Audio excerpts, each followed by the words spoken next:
জনগণকে আনুষ্ঠানিকভাবে ধন্যবাদ জানাবেন আগামী 20 জানুয়ারি সারা দেশে এবং ঢাকার সোহরাওয়ার্দী উদ্যানে সভা সমাবেশের মধ্য দিয়ে।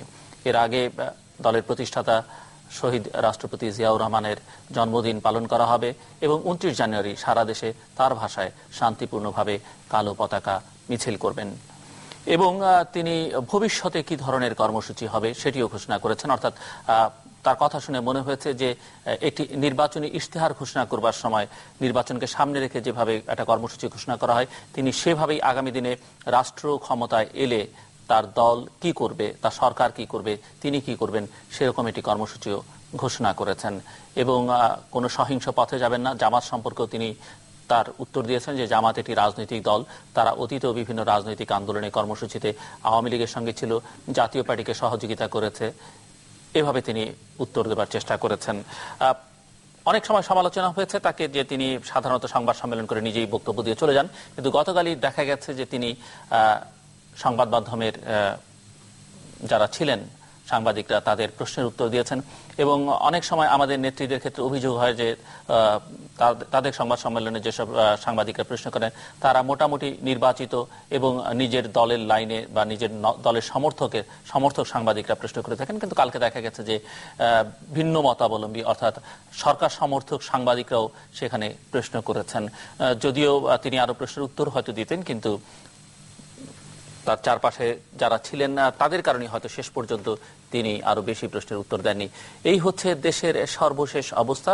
আর এই বিষয় নিয়ে কথা বলবার জন্য আমার আজকের অতিথি, আমার বায় বসা আছেন নবম জাতীয় সংসদে বাংলাদেশ আওয়ামী লীগের সংসদ সদস্য এবং dnewsbd.com এর সম্পাদক মোহাম্মদ গোলাম মাওলা রনি, আর আমার ডানে রয়েছেন বাংলাদেশ স্থপতি ইনস্টিটিউটের সাবেক প্রেসিডেন্ট স্থপতি মোবাশের হোসেন, এবং তিনি নিজে বরাবর অত্যন্ত জোরের সঙ্গে বাংলাদেশ আওয়ামী লীগের একজন কর্মী বলে দাবি করে থাকেন।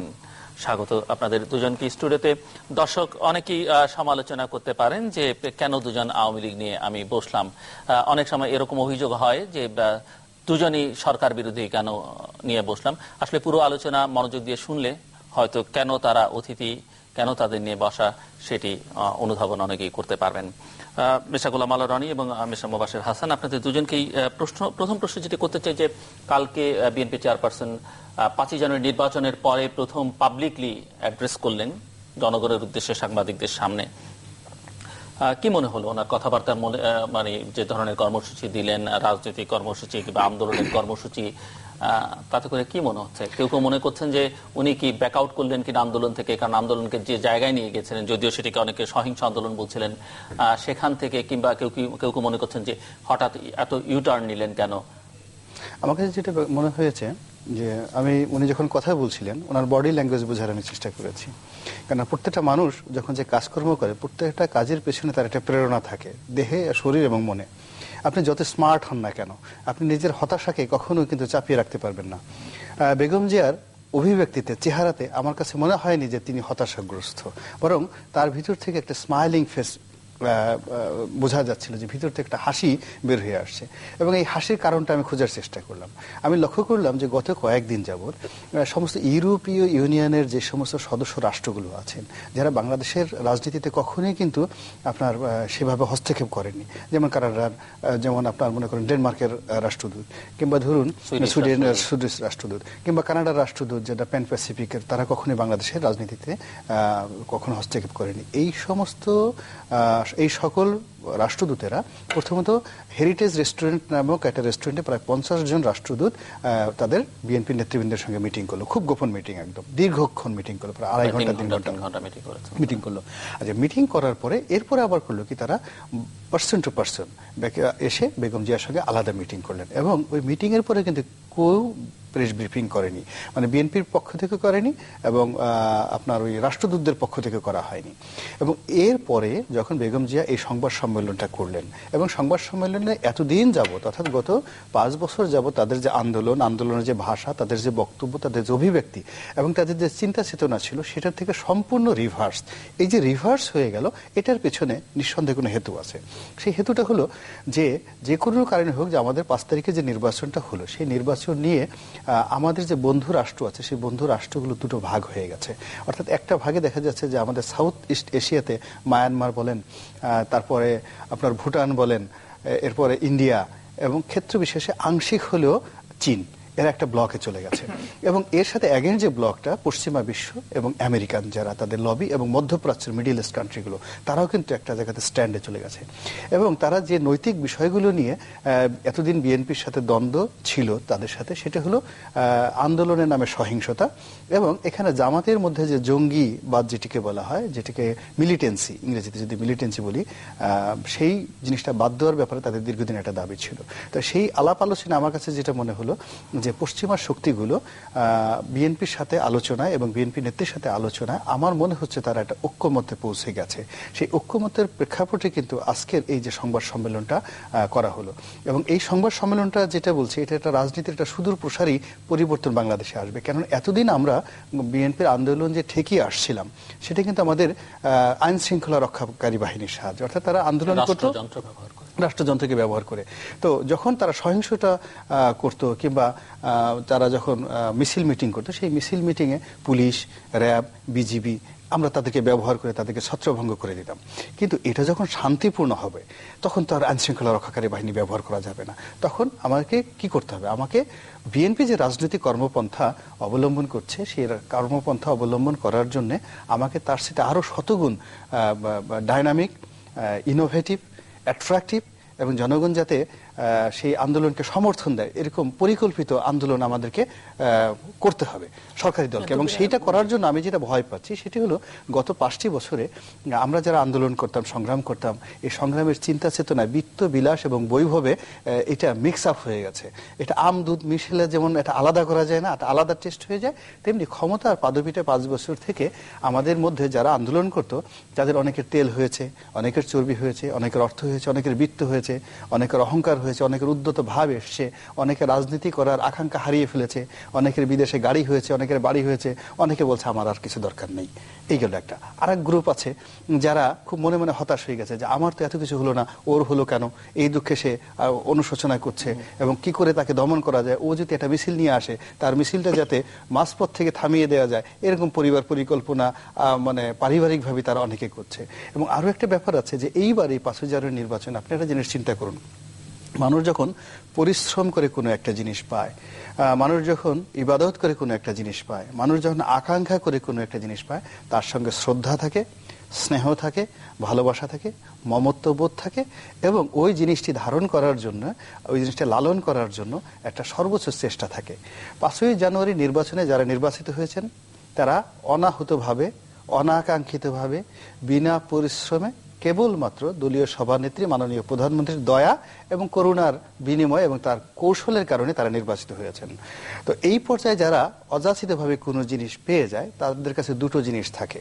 একটি হলো তারা প্রাপ্য জিনিসটাকে খুব ফালতু মনে করে যে এটার কোনো মূল্য নাই, মূল্যহীন, এটা আজ চলে যেতে পারে, কাল চলে যেতে পারে, এটার কোনো মূল্য নেই। অর্থাৎ সেটা যদি হয় সেটাও দলের জন্য খুব একটা ভয়াবহ ব্যাপার হতে পারে। আর আরেকটা ব্যাপার ডেঞ্জারাস হলো অযাচিতভাবে কোনো জিনিস যখন মানুষ পেয়ে যায় তখন মানুষের মধ্যে একটা অহংকার চলে আসে, একটা হিংসা চলে আসে যে আমি পারি, হু কেয়ার্স, এইভাবে এত সহজে আমি একটা জিনিস পেয়ে গেলাম, কে আমার পশমে স্পর্শ করে, কার এত স্পর্ধা আমার দিকে আঙ্গুলি হেলন করে তাকায়, এই যে অহংবোধ, এই দুটো জিনিসই আমাদের জন্য যে বিরুদ্ধ প্রতিপক্ষ যদি সত্যিকার অর্থে রাজনৈতিক কর্মপন্থা এবং আন্দোলন তারা পালন করতে পারে এবং তাদেরকে ফেস করার জন্য আমাদেরকে কিন্তু গ্রাউন্ড ওয়ার্ক করতে হবে। এই বিষয়ে শুনবো আমি আরো আপনার কথা, কিন্তু একটা ছোট্ট প্রশ্ন করি, যেখানে আপনি বলছিলেন যে পশ্চিমা দেশের কূটনীতিকদের সঙ্গে বিএনপি চেয়ারপারসনের কথোপকথন বা বিএনপি নেতাদের সঙ্গে নিয়মিত মিটিং, এখানে সরকার বা আপনার দল থেকে যেটি বলা হচ্ছে যে এখানকার রাষ্ট্রদূতরা যাই বলুন না কেন, বিশেষ করে মার্কিন যুক্তরাষ্ট্রের ক্ষেত্রে বলা হচ্ছে, স্টেট ডিপার্টমেন্ট তো বলছে যে এই সরকারের সঙ্গে, শেখ হাসিনা সরকারের সঙ্গে তারা কাজ করবে। সো এটিতে তারা অনেকখানি আমি যারাই বলেছেন, আপনিও তাদের নাম জানেন, আমিও তাদেরকে নাম জানি, আমি খুব ছোট মুখে এই কথাটা বলে ফেলি, এটা মুবাশশির ভাইয়ের মুখে বললে মানাবে ভালো। তারা পররাষ্ট্র নীতিতে শিশু, জাস্ট ইনফ্যান্ট, চাইল্ডও বললাম না, নবজাতক শিশু, এবং মার্কিন স্টেট ডিপার্টমেন্ট কিভাবে কাজ করে সেই কাজের ব্যাপারে তাদের ন্যূনতম ধারণা নেই।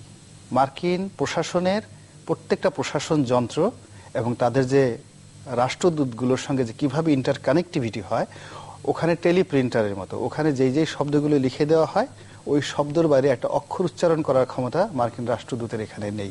এটা আমাদের যারা এখানে পররাষ্ট্র মন্ত্রণালয় নিয়ে কথা বলেন সেই সমস্ত ইনফ্যান্টদেরকে এই জিনিসটা বুঝতে হবে। কিন্তু সরকারের সঙ্গে কাজ করবে সেটি তো তারা এক ধরনের, যদিও ধন্যবাদ জানাননি বা অভিনন্দন জানাননি, কিন্তু এটি স্বীকৃতি হিসেবে তারা নিচ্ছে। একটা ব্যাপার হলো যে নির্বাচনে তারা হতাশা ব্যক্ত করছেন। এটাকে বলা হয় যে ডিপ্লোম্যাসির যেটা হলো ডিপ্লোম্যাটিক কার্টিসি। ডিপ্লোম্যাটিক কার্টিসি হলো যে সভ্য এবং ভব্য দেশে ইশারায় কাফি হয়, ইশারায় কাফি, অর্থাৎ সেখানে যে কথাগুলো বলছে সেই কথাগুলো যে আমরা তার সঙ্গে কাজ চালিয়ে যাব। তো কাজ চালিয়ে যাবে না কি করবে, বিকজ অন দ্য ওয়েতে আমেরিকার এই মুহূর্তে দেখা যাচ্ছে $2 বিলিয়ন মালামাল শিপের মাছ পথে আছে। সে কি করবে? সে যদি বলে সরকারের সাথে কাজ করবো না, সে মালগুলো অক্রয় দিতে হবে। এই মুহূর্তে বাংলাদেশে যে তাদের ইনভেস্টমেন্ট আছে, কেয়ার্ন, শেভরন, তাদের যে ইনভেস্টমেন্টগুলো আছে তারা সেগুলো বন্ধ করে এখান থেকে গুটিয়ে নিতে হবে। মার্কিন রাষ্ট্রদূতের একটি কথা অবশ্য প্রণিধানযোগ্য, তিনি বলছিলেন যে স্যাংশনের প্রসঙ্গে যখন আলোচনা হলো বা অন্যান্য প্রসঙ্গে যে বাংলাদেশের জনগণের ক্ষতি হয় এরকম কোনো কাজ তারা করবে না।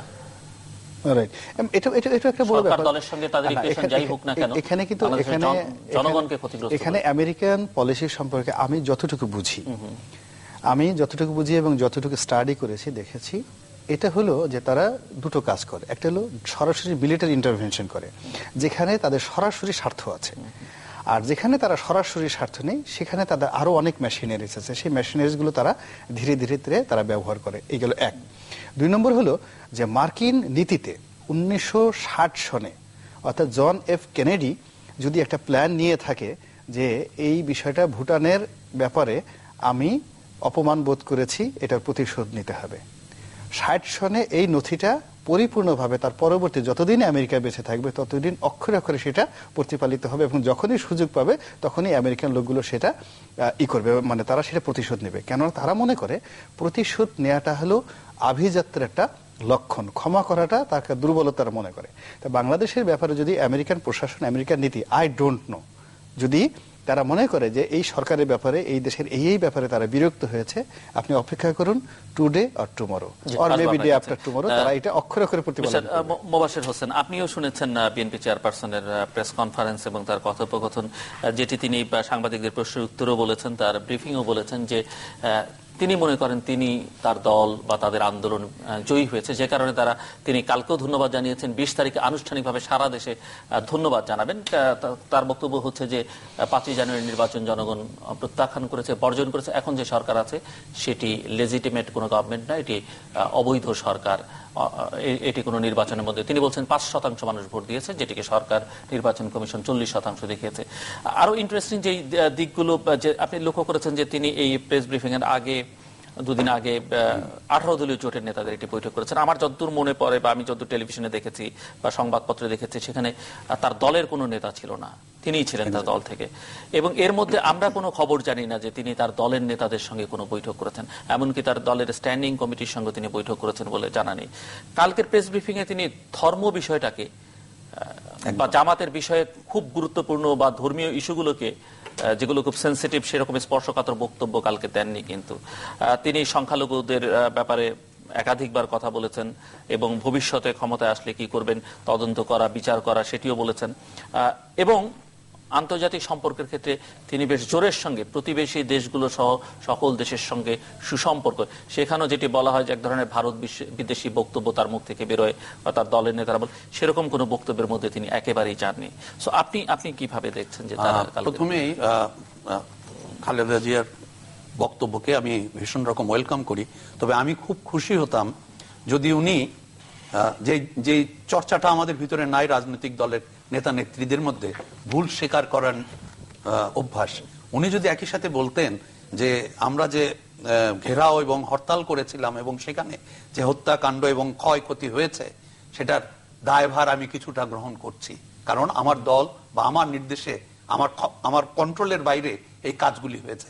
এই জিনিসটা হলে আমি এটাকে বিরাট ভাবে একটা বাংলাদেশের রাজনীতিতে একটা বিরাট পট পরিবর্তনের দিক নির্দেশনা আমি পেতাম। তারপরেও আমি মনে করি ওনার এই বক্তব্যের সাথে বহু জিনিস আমরা খুব সুন্দরভাবে পাই। যেরকম আপনি একটু আগে জামাতের কথা বললেন, উনি কিন্তু ওইখানে একটি কথা বলেছেন যে জামাত শুধু বিএনপির সাথে জড়িত ছিল না, জামাত আওয়ামী লীগের সাথে এরশাদের সময় আন্দোলনে একদম খুব ক্লোজলি আওয়ামী লীগের সাথে কাজ করেছে। তো এইটার দ্বারা উনি এইটাই প্রমাণ করতে চাইছেন যে Jamaat is a freelancer political party, যে যখন সুযোগ পায় তখনই তাকে সে পিক আপ করে, অনেকটা এরশাদ সাহেবের মতন। এরশাদ সাহেবকে আওয়ামী লীগও পিক আপ করেছে, বিএনপিও চেষ্টা করেছিল, আমরা সবাই জানি। তো এখানে কিন্তু এইটা নিয়ে যে কোনো সরকারি দল বা যে কোনো দলের আনন্দ করার কোনো সুযোগ নাই।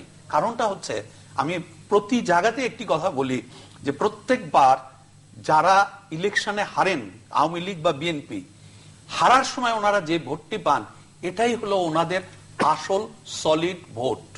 পরাজিত হলে পারে যে ভোট পায় সেটাই আসল ভোট। তাহলে আওয়ামী লীগ এবং বিএনপি যখন পরাজিত হয় তখন তারা যে ভোটটি পান সেই ভোটটি আমরা হিসাব করে দেখেছি অলমোস্ট দুইটা পার্টির ভোট সমান সমান, অলমোস্ট সমান সমান। তাহলে আমাদের দুই নেত্রী কিন্তু যখনই বক্তৃতা দেন সমগ্র জনগণ আমার সাথে আছে, দ্যাট ইজ রং। তাহলে মাঝখানের ঘটনাটা কি?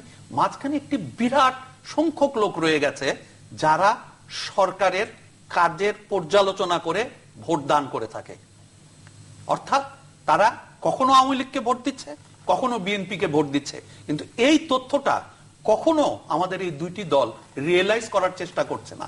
এই লোকগুলিকে হাতে রাখার, এই লোকগুলির পক্ষে কাজ করার, এই লোকগুলির পক্ষে কাজ করার অর্থই হচ্ছে সরকার গঠন হওয়ার সাথে সাথে এই যে নিউট্রাল লোকগুলিকে তার পক্ষে আনতে হলে জনগণের জন্য তাকে কাজ করতে হবে।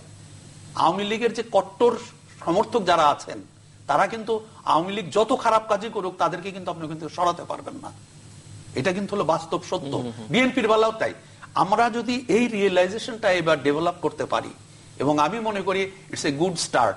এর আগে আমি একটি কথা বলেছিলাম যে 2013-তে ইলেকশন, কনস্টিটিউশন পরিবর্তন করে ইলেকশন হচ্ছে, বাংলাদেশের জীবনে বিরাট ক্ষতি। আমি বলেছিলাম যে বাংলাদেশের জীবনে সবচেয়ে বিরাট প্রাপ্তি হয়েছে 2013 সালে। কি কারণে? যে লোকগুলিকে আমরা শ্রদ্ধা করতাম, ইলেকশন কমিশনের কাগজে আমরা দেখতে পেলাম যে তাদের সেই শ্রদ্ধাবনত চেহারার পিছনে প্রচন্ড বড় বড় রাক্ষস হা করে বসে আছে। এটাই হলো বাংলাদেশের ইতিহাসে বিরাট প্রাপ্তি 2013-তে। 2013-তে আমরা সরকারি দলের সেই রাক্ষসগুলিকে আমরা চিনতে পেরেছি। এখন প্রশ্ন হচ্ছে যে খালেদা জিয়া যে লাইনে যাচ্ছেন তার পরিণতি কি হতে পারে। আমরা একটি জিনিস যদি পর্যালোচনা করি, এই যে জ্বালাও পোড়াও, আমরা ধরে নিলাম যে বিএনপি লোক সবগুলি করে নাই, এবং এটা প্রমাণিত হয়েছে যে আমার দলের লোক অর্থাৎ আওয়ামী লীগের লোকজনও তাদের এই কার্যক্রমের সাথে জড়িত ছিল। কেন জড়িত ছিল এটাও কিন্তু আমাদের পর্যালোচনা করা একান্ত প্রয়োজন। এই যে জ্বালাও পোড়াও এবং সাধারণ মানুষ, ড্রাইভার, বাচ্চা ছেলে নিহত হয়েছে, তার ফসল কার ঘরে উঠেছে? এটা কিন্তু বিএনপির ঘরে ওঠে নাই। যত হিন্দু নিহত হয়েছেন, হিন্দুদের পোড়ানো হয়েছে, তার সুফল কিন্তু চলে গেছে আওয়ামী লীগের ঘরে।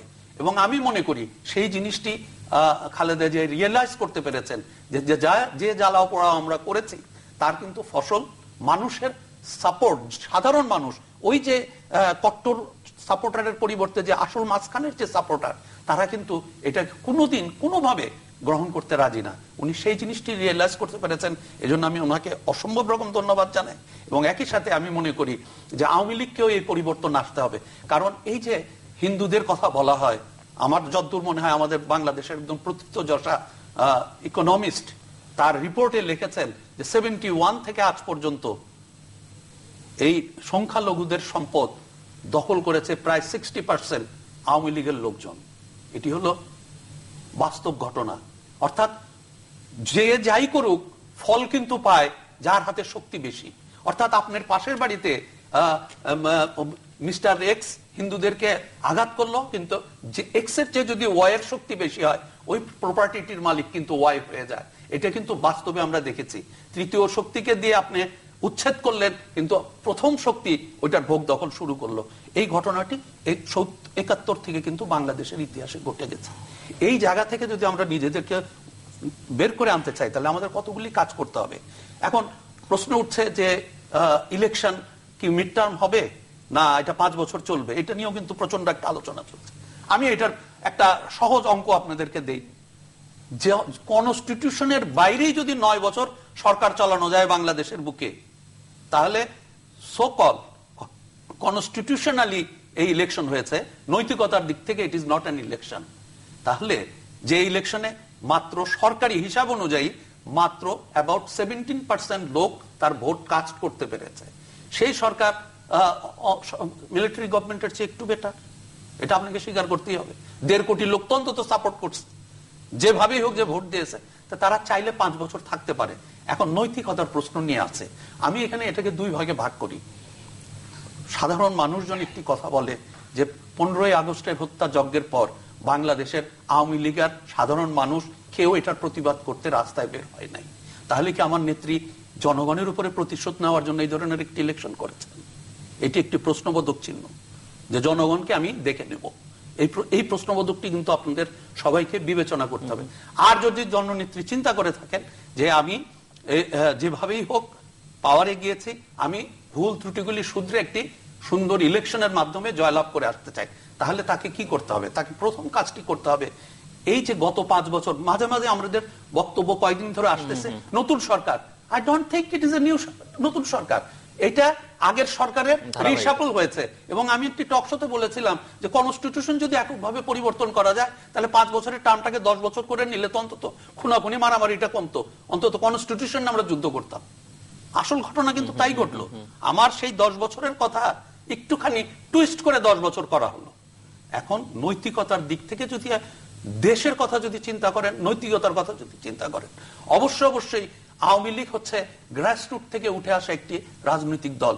এর যে ঐতিহ্য সেক্ষেত্রে দ্বিতীয়ত কি করতে হবে আপনি বলতে? হ্যাঁ, আমি সেটাই বলতেছি যে এই ঐতিহ্যকে যদি সমুন্নত রাখতে হয়, তাহলে অবশ্যই আপনার মধ্যবর্তী একটি ইলেকশন করতে হবে। এখন ইলেকশন কি এখন যেভাবে একটি ইলেকশন হয়েছে সেইভাবে হবে না।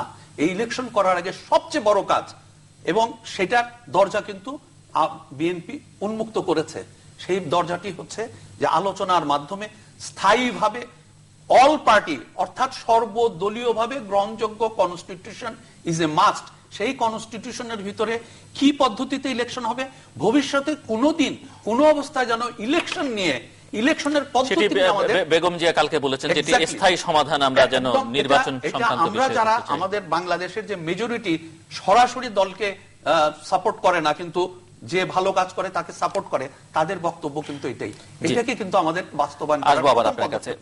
মির্জা গোলাম আলা রনি, যখন নির্বাচন হলো, নির্বাচনের পরে নির্বাচন সম্পর্কে আপনার প্রতিক্রিয়া আমরা শুনেছি। নতুন একটি মন্ত্রিসভা গঠিত হয়েছে, নতুন বা মিস্টার হোসেনের ভাষায় রিশাফলিং হয়েছে। অনেকে এটিকে প্রশংসা করেছেন, বিশেষ করে বয়োজ্যেষ্ঠ যারা, তাদের অধিকাংশই স্থান পেয়েছেন, কিছু ব্যতিক্রমবাদ আছে। কমিউনিস্টদের এক ধরনের প্রভাব খানিকটা হলেও কমেছে। দ্বিতীয়ত হচ্ছে যে এই মন্ত্রিসভায় দেখা যাচ্ছে যে দলের অত্যন্ত গুরুত্বপূর্ণ ব্যক্তি, দ্বিতীয় গুরুত্বপূর্ণ ব্যক্তি, তিনি বলছেন যে তাকে প্রধানমন্ত্রী অন্য আরো 2টো মন্ত্রণালয় মোর অ্যাট্রাকটিভ, আমি অন্য শব্দটা ব্যবহার করলাম না, হয়তো আপনি করবেন, প্রস্তাব করেছিলেন, তিনি সেটি নেননি। ইতিমধ্যে 3 দিনের মাথায় দেখলাম যে একজন প্রতিমন্ত্রীর দপ্তর বদল করা হয়েছে, এক দপ্তর থেকে তাকে আরেক দপ্তরে পাঠিয়ে দেওয়া হয়েছে। আমরা শুনেছি যে অনেকে যারা বঞ্চিত হয়েছেন বা বাদ পড়েছেন, তাদের অনেকে যে মন্ত্রণালয় ছিলেন তার থেকে বড় মন্ত্রণালয়ে প্রত্যাশা করেছিলেন এবং কিছুটা খানিকটা লবিংও করেছিলেন, কিন্তু শেষ পর্যন্ত দেখা গেল যে তাদের মন্ত্রিত্বই থাকলো না। তো সব মিলিয়ে মন্ত্রিসভা কেমন হলো? হ্যাঁ, প্রথমত মন্ত্রিসভা যদি আউটলুকিং দেখেন, আওয়ামী লীগের মন্ত্রিসভার মধ্যে আওয়ামী লীগের লোকজনের প্রাধান্য পেয়েছে, এটা সত্য। এবং আওয়ামী লীগের মধ্যে যারা প্রথম শ্রেণীর নেতৃবৃন্দ আছেন তারা এখানে অন্তর্ভুক্ত হয়েছেন, এবং যারা আওয়ামী রাজনীতি করেন, আওয়ামী লীগে এর চাইতে ভালো মানুষ আমাদের বেশি আর নাই, আমরা খুশি এতে। এটা হলো এক। 2 নম্বর হলো, কিন্তু এই মন্ত্রিপরিষদ গঠিত হওয়ার পরে এর অন্তরালে কিছু ঝুঁকি রয়ে গেছে, মারাত্মক কিছু ঝুঁকি রয়ে গেছে। সেই ঝুঁকিগুলো কিন্তু ইতিমধ্যে প্রকাশিত হয়ে গেছে। যেমন দেখা গেল যে আমি এজ এ ব্যক্তি হিসেবে যদি ধরি, একজন মানুষ হিসেবে যদি ধরি, সৈয়দ আশরাফ সাহেবের প্রতি আমার একটা প্রচন্ড শ্রদ্ধাবোধ আছে। উনি অজারশত্রু প্রকৃতির মানুষ, উনি কারোর সাথে কিছু লড়েন না, কিন্তু প্রচন্ড অলস। উনি কখন ঘুমান, কখন জেগে থাকেন, এটা আমরা গত 5 বছরে কেউ বুঝতে পারিনি। আমাদের দলের যে সাংগঠনিক যে বিষয়গুলো ওনার দ্বারা যত ক্ষতিগ্রস্ত হয়েছে, স্বাধীনতার পরে অন্য কোনো মহাসচিব দ্বারা বা সাধারণ সম্পাদক দ্বারা এভাবে ক্ষতিগ্রস্ত হয়নি। উনি কখনো মন্ত্রণালয়ে যেতেন না। তো সেই ভদ্রলোক তাকে আবার কেন, এবং উনি দলের প্রতি বা প্রধানমন্ত্রীর প্রতি যে খুব যেটা সন্তুষ্ট, তাও আমরা জানতাম না।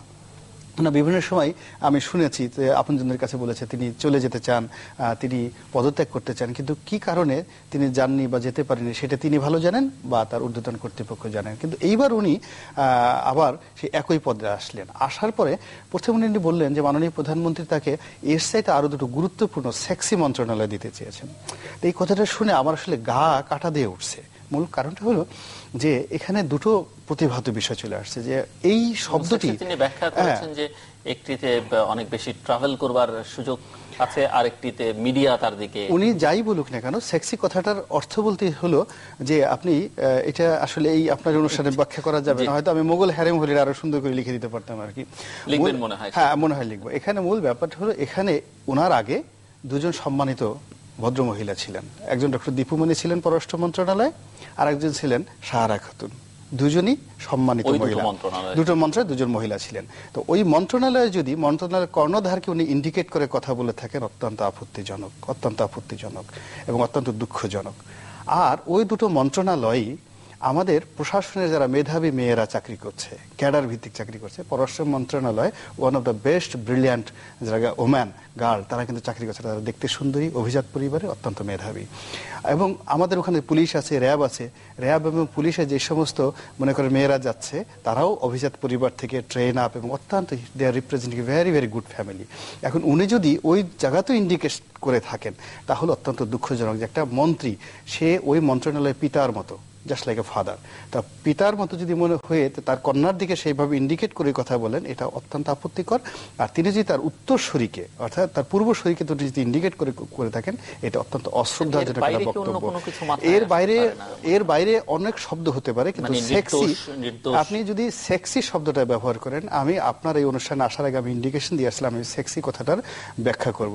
সেক্সির কোনো ডিকশনারির ব্যাখ্যা আমি যা বললাম এর সাথে ভালো হয় না, এর সাথে আরো মন্দ। আমি যদি আরো বলি ওনার জন্য আরো খারাপজনক অবস্থা হবে আর কি। তো যার জন্য এইগুলো একটা।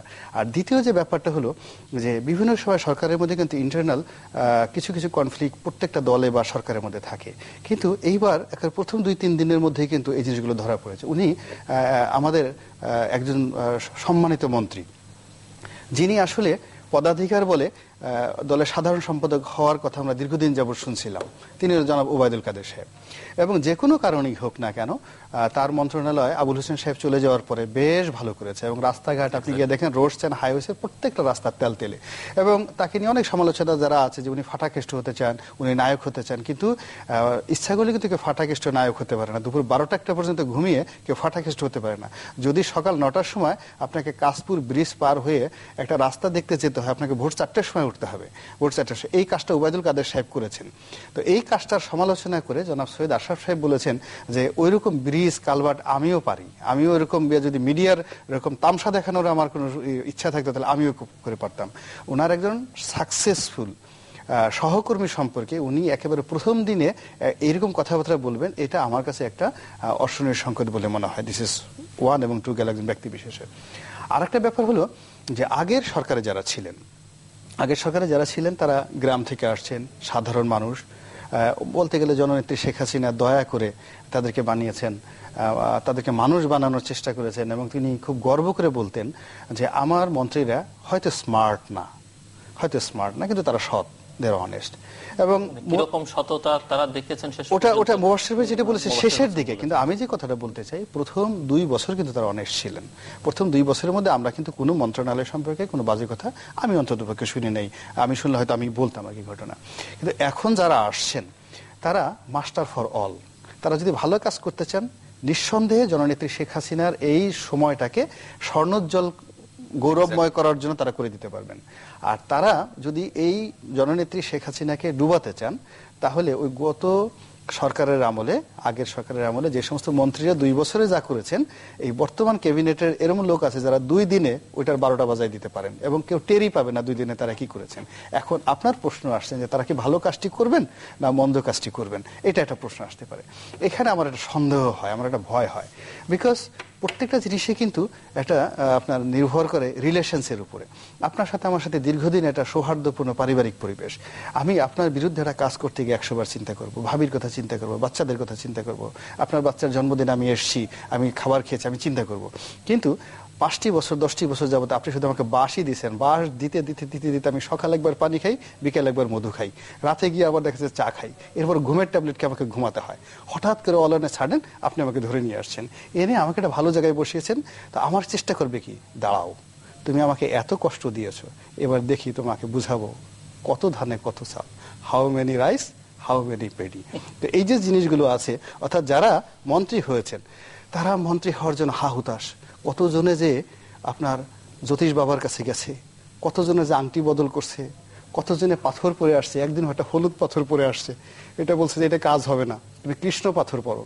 সে বলে পাবো কোথায়, বলে যে কৃষ্ণ পাথর পাবো তুমি গিয়া আজমির শরীফে, দৌড়েই চলে গেছে আজমির শরীফে, আবার কৃষ্ণ পাথর পরে আসছে, বলে এটা হবে না, কি হবে, ক্যাশ চাই, সে আবার সে ক্যাশ চাই পড়ছে। এত কাজ করার পরে 5টা বছরে 4 থেকে 5 বার পাথর পাল্টাইছে, জ্যোতিষ পাল্টাইছে 8 থেকে 10 বার। এরপরে শেষে কত পীর দরবেশের মাজারে গেছে, জিকির করে সারাদিন, পকেটে একটা তসবি আর হাতে একটা তসবি, বুক পকেটে আর এক তসবি, আল্লাহ রাসূলের যত নাম আছে সব নাম নিছে, নেওয়ার পরও মন্ত্রিত্ব আর হয় না। তো এইরকম লোককে আমি চিনি গোটা 10 জনকে চিনি যারা এইভাবে পাথর পাল্টাইছে, তসবি হাতে নিছে, সকাল বিকাল পীর দরবেশের কাছে গেছে, ঠাকুর বাবার কাছে গেছে, জ্যোতিষ বাবার কাছে গেছে, 5 বছরে কিছু হয় নাই। তো এই যে নেত্রী তাদেরকে অলনে ছাড়েন, তারা যখন হতাশ হয়ে গেছে জীবন সম্পর্কে, এ জীবনে বোধহয় আর কিছু হবে না, এ জীবন বোধহয় শেষ হয়ে গেল, এ জীবনে বোধহয় মৃত্যুই এর সাথে কাম্য, এতকাল রাজনীতি করে কি হলো। তারা টেলিভিশনে আসলে কথা বললে একটু আবেগপ্রবণ হয়ে যায়, কান্নাকাটি করে ফেলে, চোখ দিয়ে পানি বের হয়ে যায়, সাংবাদিকরা আবার করে কেমন অন্যদিকে সরাই ফেলে। তো এই মানুষগুলো অলনে ছাড়েন, তারা মন্ত্রী হয়ে গেছে, ভালো ভালো মন্ত্রণালয় পেয়েছে এবং তাদের আকাঙ্ক্ষার চেয়ে বেশি। এখন এই মানুষগুলো যদি জননেত্রী শেখ হাসিনাকে বঙ্গবন্ধু কন্যা হিসেবে, তাদের স্নেহভাজন হিসেবে, তাদের সহকর্মী হিসেবে তার প্রতি সহানুভূতিশীল হন, আমরা একটা ভালো ফলাফল পাবো।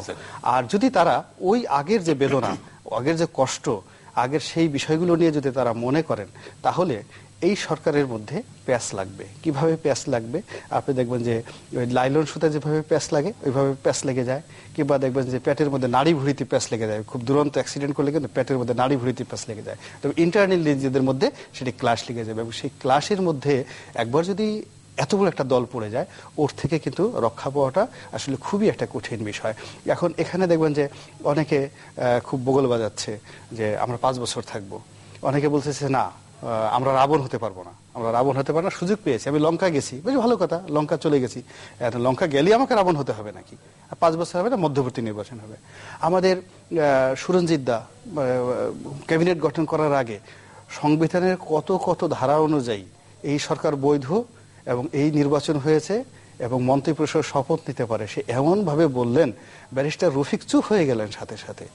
সেই দাদা অলনে ছাড়েন, এখন বলতেছে কোনোটাই ঠিক হয় নাই, কোনোটাই ঠিক হয় নাই, এইটা হয় না, এটা ঠিক না। এখন এটার মধ্যে আমি বাচ্চা মানুষ, মানে একেবারে নাদান প্রকৃতির মানুষ, আমি তো রাজনীতি একেবারে নতুন, এত নতুন যে এই আওয়ামী লীগের রাজনীতি করতে এসে এখন আমি একেবারে আউটে হয়ে গেলাম বলতে গেলে। এখন আমি বুদ্ধিজীবী সাজার চেষ্টা করছি, এখন আমার মাথায় কোনো বুদ্ধি ঢুকতেছে না যে আসলে এই দাদার 2 দিনের কথা আমাদের মধ্যে ডিফারেন্স কি, কিন্তু এটা যে সুস্থ এবং স্বাভাবিক বক্তব্য নয়, এটা আমি এটা বুঝতে পারছি। তো এই জিনিসগুলোকে সরকারের যারা আপনজন আছে কগনিজেন্স নিতে হবে। কেন কগনিজেন্স নিতে হবে? বুঝতে হবে যে যদি মাননীয় প্রধানমন্ত্রী এবং আওয়ামী লীগ স্বীকার করে যে না আমরা রাজতন্ত্র প্রতিষ্ঠা করব, a new dimension of the dynasty, সেখানে আমাদের কোনো দায়বদ্ধ নাই কারো কাছে, 10 বছর 20 বছর যেভাবে সেভাবে। কিন্তু আপনি যদি বলেন গণতন্ত্র, ডেমোক্রেসি, আপনি যদি বলেন সংবিধান বা কনস্টিটিউশন, তাহলে আপনাকে ওই সংবিধানে কি লেখা আছে সেটা আপনাকে পড়তে হবে এবং সেটা পালন করতে হবে।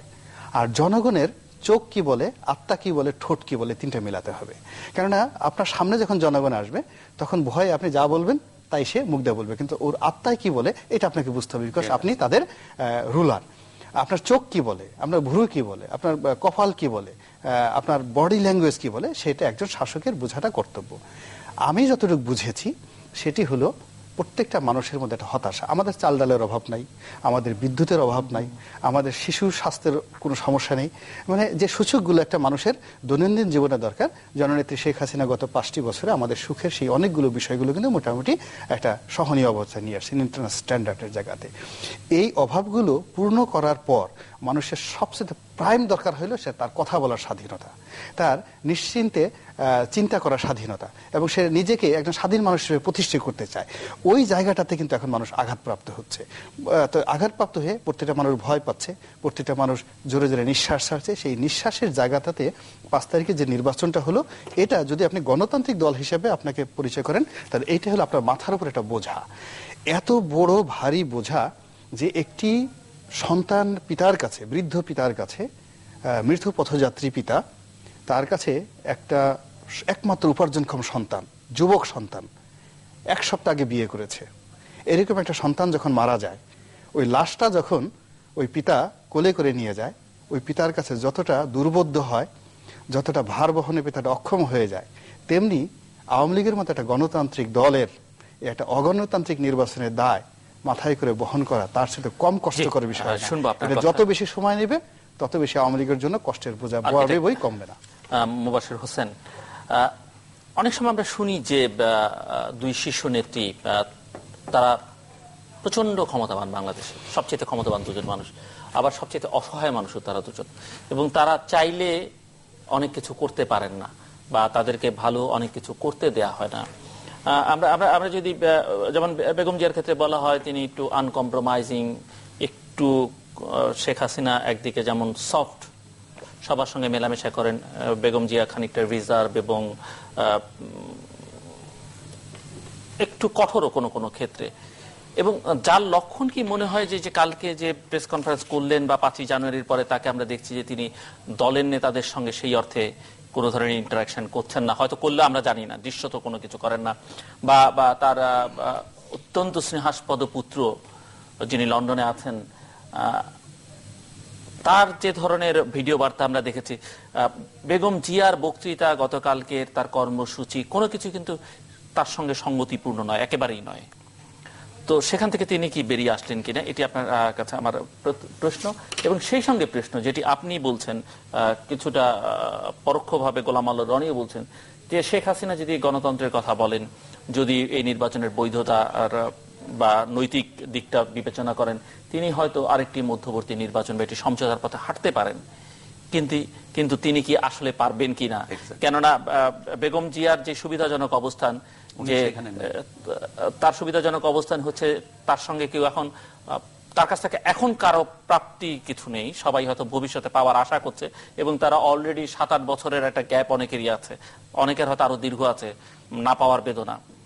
কিন্তু শেখ হাসিনা গত 5 বছর ধরে দিয়ে চলেছেন, আরো 5 বছরের জন্য দিতে পারেন, অন্তত এক ধরনের আইনি বৈধতা তারা আছে।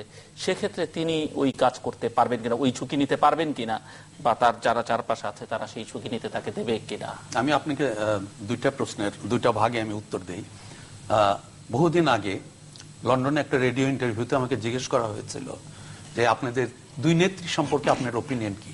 আমি সরাসরি একটি কথা বলেছিলাম যে আমার খালেদা জিয়া যদি জিয়ার স্ত্রী না হতেন এবং হাসিনা যদি বঙ্গবন্ধুর কন্যা না হতেন, আমি খালি প্রশ্ন করি যে ওনারা ওনাদের দলের প্রসেশনে কোন জায়গায় দাঁড়ানোর অধিকার পেতেন। তা আমাকে তখন প্রশ্ন করা হলো যে আপনি কি ওনাদের নেতৃত্ব মানেন না? আমি বললাম যে না, আমি মনে করি ওনাদেরই এই দলের নেতৃত্ব নেওয়া উচিত।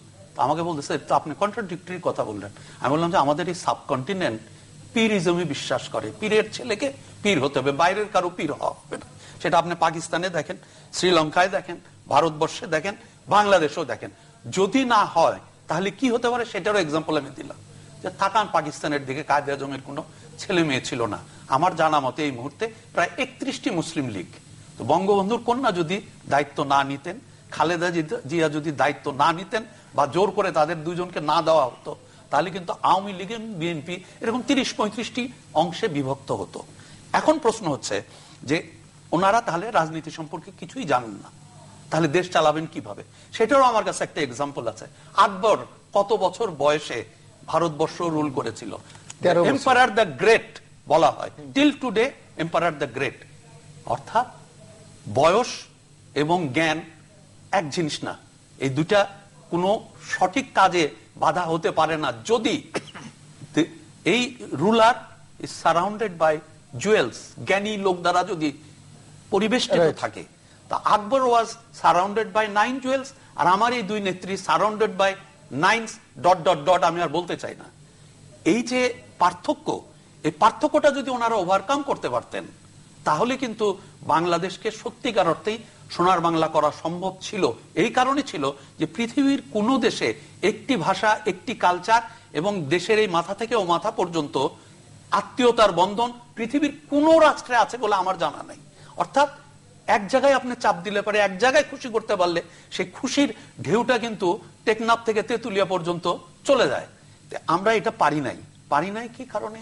এই যে আপনার দ্বিতীয় প্রশ্নের উত্তরটা হচ্ছে যে বঙ্গবন্ধুর কন্যা, বঙ্গবন্ধু ডেমোক্রেসি, জনগণের জন্য আন্দোলন করেছিলেন, জনগণের ক্ষমতা অন করার জন্য এই মুক্তিযুদ্ধ হয়েছিল। মুক্তিযুদ্ধের চেতনা নিয়ে আমরা প্রায় চিৎকার করছি। মুক্তিযুদ্ধের চেতনা এবং এই যুদ্ধাপরাধীদের বিচারকে পণ্য হিসাবে কিন্তু বর্তমানে আওয়ামী লীগ ব্যবহার করেছে ইলেকশনে। কারণ এর আগে আমি অফিসিয়ালি বলেছিলাম 2 বছর আগে যে যুদ্ধাপরাধীদের বিচারকে যেভাবে ডিলে করা হচ্ছে, আমার দৃঢ় বিশ্বাস 2 বছর আগে আমার বক্তব্য, সম্ভবত লিখিত আছে এটা, সেটা আমি বলেছিলাম যে ইলেকশনের আগে সম্ভবত একটি বিচার হবে, যেটাকে পণ্য করে আওয়ামী লীগ পরবর্তী ইলেকশনে জেতার জন্য ক্যাম্পেইন করবে। এবং বাস্তবে আমি দেখলাম আমার নেত্রী প্রথম দিনের ইলেকশন ক্যাম্পেইনের বক্তৃতায় বলেছে যে অমুককে ফাঁসি দেওয়া হয়েছে, আগামীতে আর বিচারগুলি শেষ করার জন্য আমাকে ইলেকশনে জয়লাভ করেন। এই যে দুইটি মানে বাংলাদেশের সবচেয়ে বড় ঐশ্বর্য, যুদ্ধাপরাধীদের বিচার চাওয়া আমাদের এই প্রজন্মের মুক্তিযোদ্ধাদের কাছ থেকে, এবং বাংলাদেশের এই যে শাসন ব্যবস্থায় মুক্তিযুদ্ধের চেতনা, মুক্তিযুদ্ধের চেতনা কি ফান্ডামেন্টাল দিক হচ্ছে, প্রথম জিনিস হচ্ছে যে আমরা গণতন্ত্র চাই, গণতন্ত্রের বাস্তবায়নের জন্য কিন্তু চেতনার একটি জিনিস। আরেকটা হচ্ছে সুষম বন্টন, অর্থাৎ জনগণের স্বাধীনতা, জনগণের প্রাপ্তি সমানভাবে পাওয়া। আরেকটা বড় জিনিস হচ্ছে যে ধর্মীয় উন্মাদনার বাইরে চলে আসা। পাকিস্তানে কোনো কিছু করলে পারে পাকিস্তান বলতো ইসলাম চলে যাচ্ছে। আমরা এই 3টা মেজর জিনিসকেই কিন্তু মুক্তিযুদ্ধের চেতনা হিসাবে, একজন মুক্তিযোদ্ধা হিসাবে আমি তাই মনে করি, আমরা এটাকে পণ্য হিসাবে প্রতিনিয়ত আওয়ামী লীগ ব্যবহার করেছে। কোনো কিছু হলে পারেই এই মুক্তিযুদ্ধের চেতনা ধ্বংস হয়ে গেল। এত ঠুনকো মুক্তিযুদ্ধের চেতনা কেন হবে? আর এই মুক্তিযুদ্ধের চেতনা ধ্বংস হচ্ছে, আপনি যদি গত 5 বছরের ভিডিও ক্লিপিং গুলি দেখেন, যে লোকগুলি পরবর্তীতে চাটার দল থেকে গেলার দল, গেলার দল থেকে রাক্ষসে পরিণত হয়েছে, তাদের মুখে এই উচ্চারণটা আপনি সবচেয়ে বেশি দেখতে পাবেন, চিৎকার করে দেখতে পাবেন। এবং এইটা থেকেই প্রমাণিত হয় যে এটাকে পণ্য হিসাবে ব্যবহার করা হয়েছে। একটি সিক্রেট জিনিসকে যেভাবে মিসইউজ করা হয়েছে সেটা খুবই দুঃখজনক। আমি এখন মনে করি যে বিএনপি যেভাবে এগিয়ে এসছে, বিএনপির এই পরিবর্তন যদি সত্যি সত্যি স্থায়ী হয়, BNP will be one of the best political party in Bangladesh, যেখানে অনেক জ্ঞানীগুণী ব্যক্তি আছে, মুক্তিযোদ্ধারা আছে, তারা যদি সেই চেতনাকে লালন করে, পালন করে।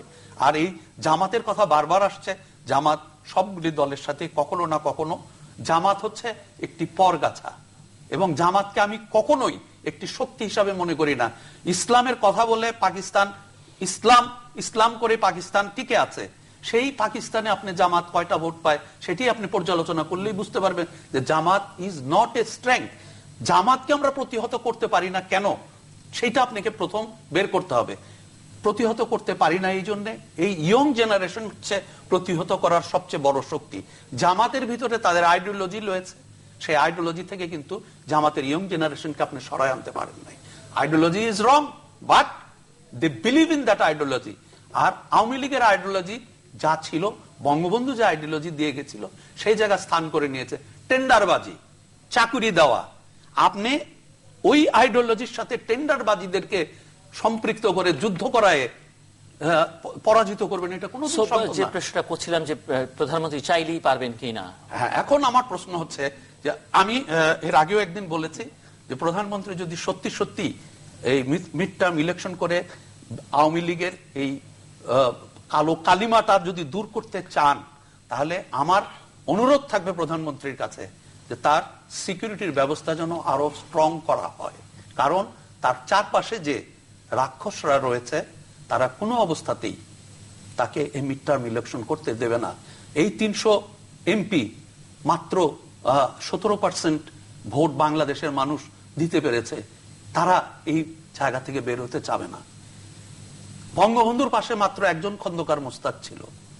আমার কেন জানি বিশ্বাস, if I am wrong I will be the happiest person in the world, যে আমার নেত্রীর পাশে এ ধরনের বেশ কিছু খন্দকার মোস্তাক রয়েছে। সো নেত্রীকে অবশ্যই তার সিকিউরিটি ব্যবস্থা করে যেন এই মিড টার্ম ইলেকশনের ব্যবস্থা করে।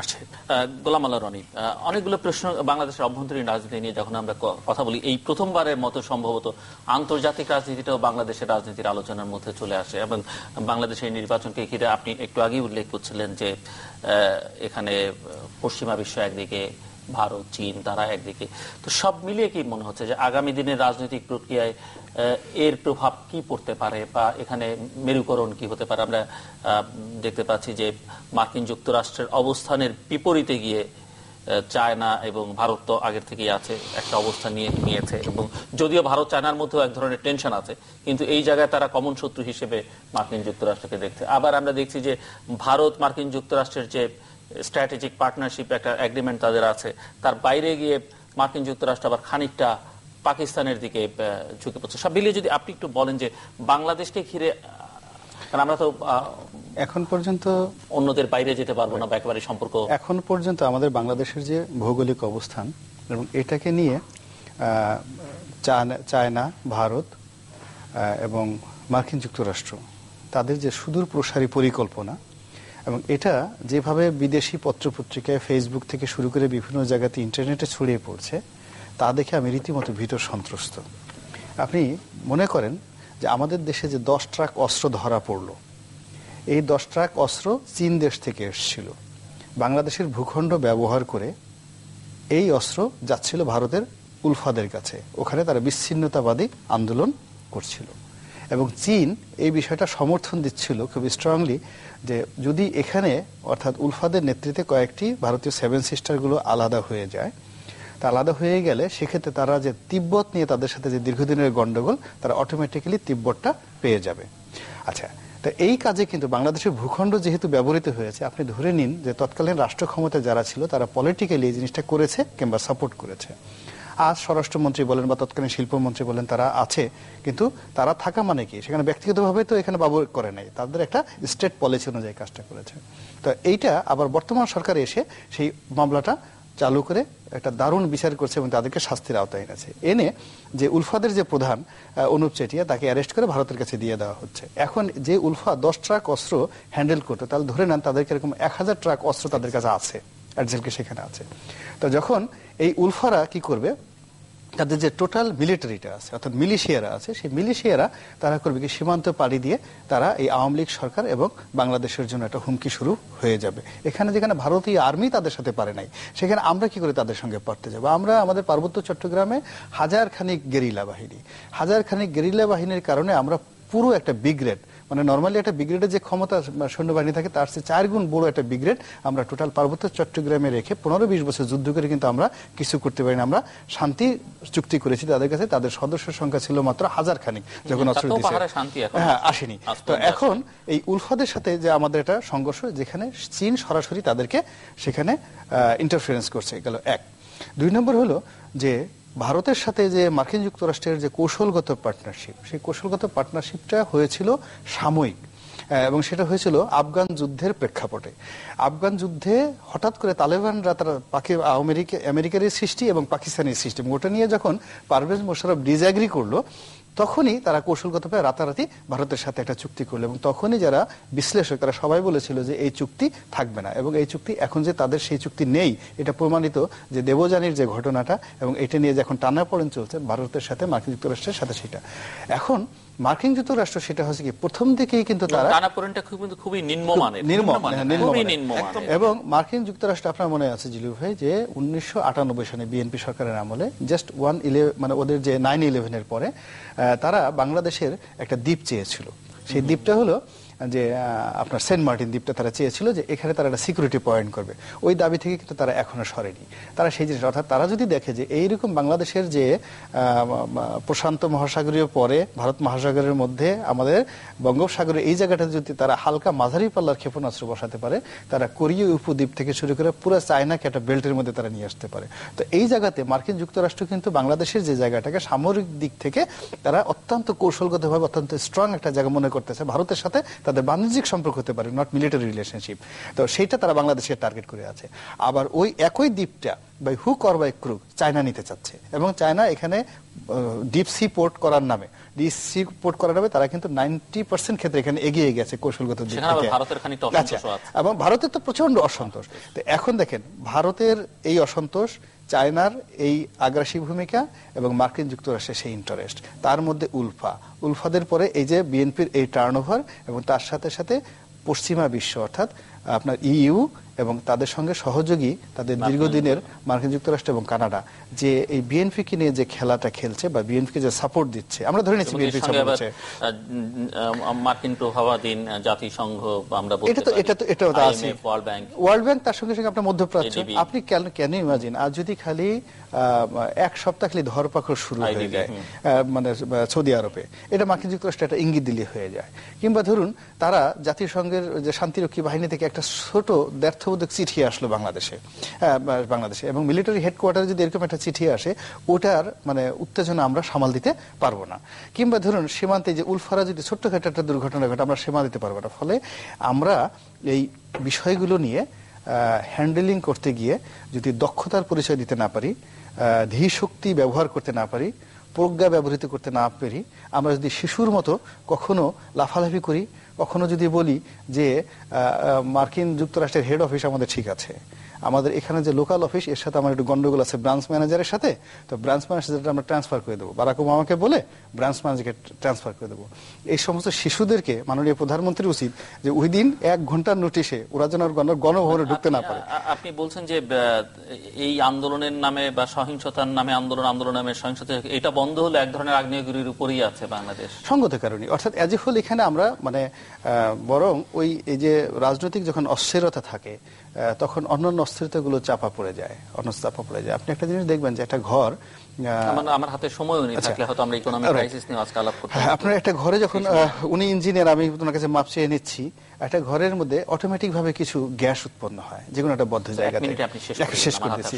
তো এখন সেই গ্যাসটা বের করার জন্য আসলে বিভিন্ন রকম ছিদ্র রাখতে হয়, জানলা দরজা বিভিন্ন রকম থাকতে হয়। তেমনি রাষ্ট্রেরও কতগুলো উইন্ডো থাকার দরকার আছে। আপনি সেই উইন্ডোগুলো যদি আপনি বন্ধ করে দেন, সেই উইন্ডোগুলো বন্ধ করে দিলে একটা সময় এটা অটোমেটিক ব্রাস্ট হয়ে যাবে, এবং যখন এটা অটোমেটিক ব্রাস্ট হয়ে যায় সেই ব্রাস্টের পরিণতি হয় খুবই নির্মম, মারাত্মক নির্মম। আর জানলা দরজা যদি গ্যাস বের হয়ে যায় তাহলে ভিতরে যে ফ্রাস্ট্রেশনটা সেটা অনেক শান্তিপূর্ণভাবে হয়। আমার বক্তব্যটা হলো এই দেশের যে শান্তি এবং এই দেশ এখন যে অবস্থার মধ্যে আছে, এখান থেকে যদি জনগণকে অর্থাৎ 16 কোটি মানুষ বা 17 কোটি মানুষকে শান্তিপূর্ণ দিতে হয়, প্রথমত এই দেশে গণতন্ত্রের কোনো বিকল্প নেই। গণতন্ত্রের যদি আপনাকে প্রতিষ্ঠা করতে হয়, বিরোধী দলগুলোকে আপনাকে সম্মান দিতে হবে এবং তাদেরকে কথা বলার, আন্দোলন করার অধিকার দিতে হবে। এবং দেশের যে আন্তর্জাতিক পরিমণ্ডলে যে আমাদের সমস্যাগুলো আছে, আমি বলবো যে ভবিষ্যতে যে সরকারই আসুক, তেল, গ্যাস, সীমান্ত, অভিন্ন নদী, পানি, পররাষ্ট্রনীতি, অস্ত্রনীতি, যুদ্ধনীতি, এই বিষয়গুলো নিয়ে আমি মনে করি প্রত্যেকটা দলের একটা হাইয়েস্ট বডি থাকার দরকার আছে।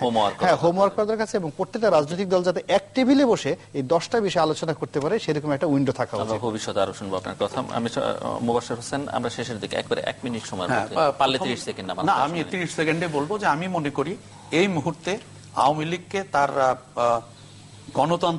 গণতান্ত্রিক অবস্থায় ফেরত যদি আনতে হয় তাহলে এখনই সময়, এবং বিএনপির এই যে কার্যক্রম এটাকে ওয়েলকাম করে সরকারকে সবচেয়ে বেশি অগ্রণী ভূমিকা নিতে হবে। এবং এই অগ্রণী ভূমিকা রনি যেভাবে বলল যে ব্যাখ্যাগুলি, এইগুলি কিন্তু চিন্তা রেখে করতে হবে। আর সত্যিকার অর্থেই যদি আমরা এই খুনাখুনি মারামারির মধ্যে থাকি, তার ফাঁকে কিন্তু অন্যান্য অনেক কিছু আমাদের হাত ছাড়া হয়ে যাবে, যেটা পরবর্তীতে আমরা রিয়েলাইজ করলেও নতুন করে আমরা এটাকে প্রাপ্তিতে নিয়ে আসতে পারবো না। সেই জন্য এখনই দরকার আওয়ামী লীগের সেই ডেমোক্রেটিক নর্মসটাকে বাস্তবায়ন করার চেষ্টা। কারণ মুক্তিযুদ্ধ হয়েছিল কিন্তু স্বাধীনতার জন্য, কিন্তু মুক্তিযুদ্ধ হয় নাই। প্রথমে মুক্তিযুদ্ধ শুরু হয়েছিল গণতন্ত্র প্রতিষ্ঠার জন্য, কারণ 100% সিট পাওয়ার পরেও আমরা আমরা নেতৃত্ব পাই নাই, এই গণতন্ত্রের ফেলিওর থেকেই কিন্তু গণতান্ত্রিক অধিকারের দাবিতেই কিন্তু বাংলাদেশের উৎপত্তি। এটা কিন্তু আওয়ামী লীগ সরকারকে ভালোভাবে মনে রাখতে হবে যে জনগণ কিন্তু 1 থেকে 100, 100 থেকে 1 লাখ, 1 লাখ থেকে 1 কোটিতে রাস্তায় নেমে আসে। বাংলাদেশের ইতিহাসে কিন্তু এই ইতিহাসটিকে স্মরণ রেখে যে কোনো চিন্তা বাস্তবায়ন করতে হবে। দর্শক, আমরা অনুষ্ঠানের শেষ প্রান্তে তৃতীয় মাত্রা সম্পর্কে আপনার ডাকে, ইমেল, SMS এর মাধ্যমে, ইন্টারনেট আমাদের